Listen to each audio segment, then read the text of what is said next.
কাপড় যদি অপবিত্র থাকে, সালাতের জন্য যেহেতু শরীরের পোশাক এগুলো পবিত্র থাকা শর্ত, সেজন্য আমাদের অপবিত্র পোশাক আশাককে আমরা পবিত্র কিভাবে করব সেই পদ্ধতি জানা থাকা দরকার।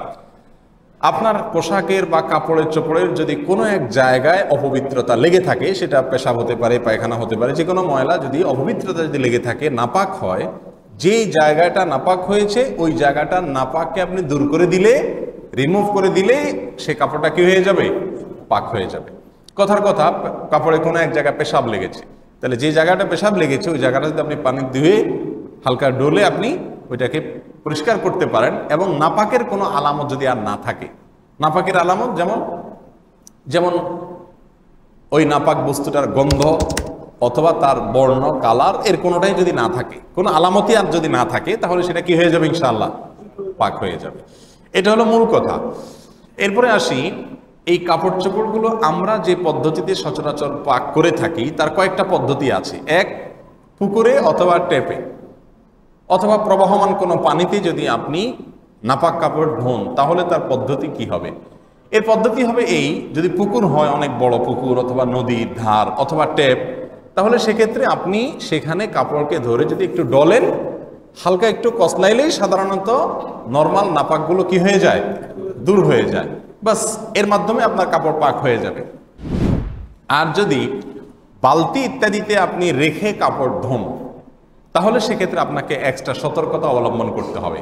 বেশিরভাগ বাসা বাড়িতে আজকাল মা বোনরা হয় বালতিতে রেখে কাপড় চোপড় ভিজান, সেখানে ধোন, অথবা ওয়াশিং মেশিন ইত্যাদি ইউজ করেন। তো বালতিতে যদি আপনি অপবিত্র কাপড় ধোন, তাহলে খেয়াল করতে হবে, বালতিতে যদি পানি দেন, এরপর যদি কাপড় চুবান সেই পানিতে, অথবা কাপড় রেখে তারপরে পানি দেন, তাহলে কিন্তু অল্প পানিতে নাপাক কাপড় এর নাপাক লাগার কারণে সেই পানিগুলোও, বালতির পানিগুলোও কি হয়ে যাবে? নাপাক যদি হয়ে যায়, তাহলে ওই বালতির থেকে যদি আপনি কাপড়কে উঠান আর 10-12 চিপ দেন, তাহলে কোন অবস্থাতে সে কাপড় কি হবে? নাপাক হবে না। কারণ বালতিতে আপনি কাপড় রেখেছেন, সেখানে অল্প পানিতে নাপাক লেগেছে, ওই পানিটাও কি হয়ে গেছে?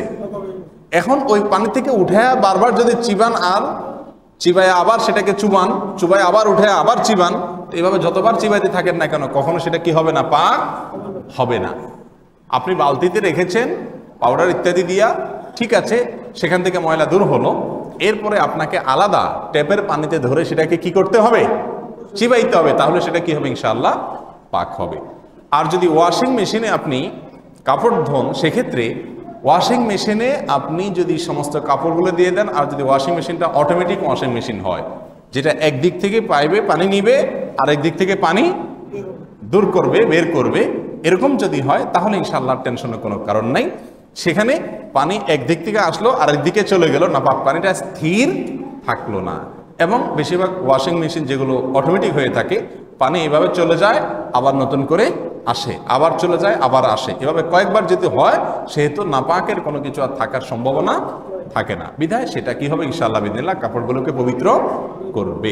তারপরেও সবচেয়ে ভালো হয় যদি আপনি ওয়াশিং মেশিনে বা বালতিতে অনেকগুলো কাপড় একসাথে ধোন, যেই কাপড়টা নাপাক আছে ওইটাকে টেপের সাথে হালকা একটু আগে চিবায়া নাপাক অংশটা দূর করে তারপরে এবার সবগুলোকে একসাথে রাখেন, তাহলে আর কোনো সমস্যা থাকবে না। এই হলো মোটামুটি কাপড়কে পাক করার পদ্ধতি। কিছু ভুল ধারণা আমাদের সমাজে প্রচলিত আছে। অনেকে মনে করেন কাপড় ধোয়ার শুরুতে যদি বিসমিল্লাহ না বলা হয়, তাহলে কাপড় কি হয় না? পাক হয় না। এটার কোনো ভিত্তি নাই। হ্যাঁ, যদি বিসমিল্লাহ বলতে পারেন, একেবারে টয়লেটের কমোডের আশেপাশে না হয়, পবিত্র জায়গা, ভালো জায়গা হয়, তাহলে যে কোনো ভালো কাজের শুরুতে মুমিন বিসমিল্লাহ বলবে, সেই হিসাবে বলেন তো ভালো।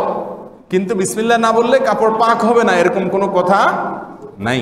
আবার অনেকে মনে করেন যে এতবার চিবাইতে হয়, 3 বার চিবাইতে হয়, 5 বার 7 বার চিবাইতে হয়, না হলে নাপাক থেকে যায়। এটাও ভুল ধারণা। চিবানোর কোনো নির্দিষ্ট সংখ্যা নাই যে 3 বার, 5 বার, 2 বার, এতবার এটাকে নিংড়াতে হবে, চিবাইতে হবে, এরকম কোনো কথা নাই। আপনি ধুয়ে সেটাকে নাপাকটা দূর করে ফেললেই হলো। এখন নাপাক দূর হয়েছে কিনা এটা বুঝবেন কিভাবে? ওই যে নাপাকের জন্য যদি কোনো কিনা থাকে, আলামত না থাকে, তাহলে বুঝবেন নাপাক কি হয়ে গেছে? দূর হয়ে গেছে। সচরাচর পেশাব পায়খানা এগুলো লাগলে হালকা একটু কসলাইলেই দূর হয়ে যায় সাথে সাথে। এরপরে এতবার চিবাইতে হবে, বিসমিল্লাহ বলতে হবে, এরকম কোনো শর্ত নাই। আল্লাহ সুবহানাহু ওয়া তাআলা আমাদের সকলকে বুঝার তৌফিক দান করুন।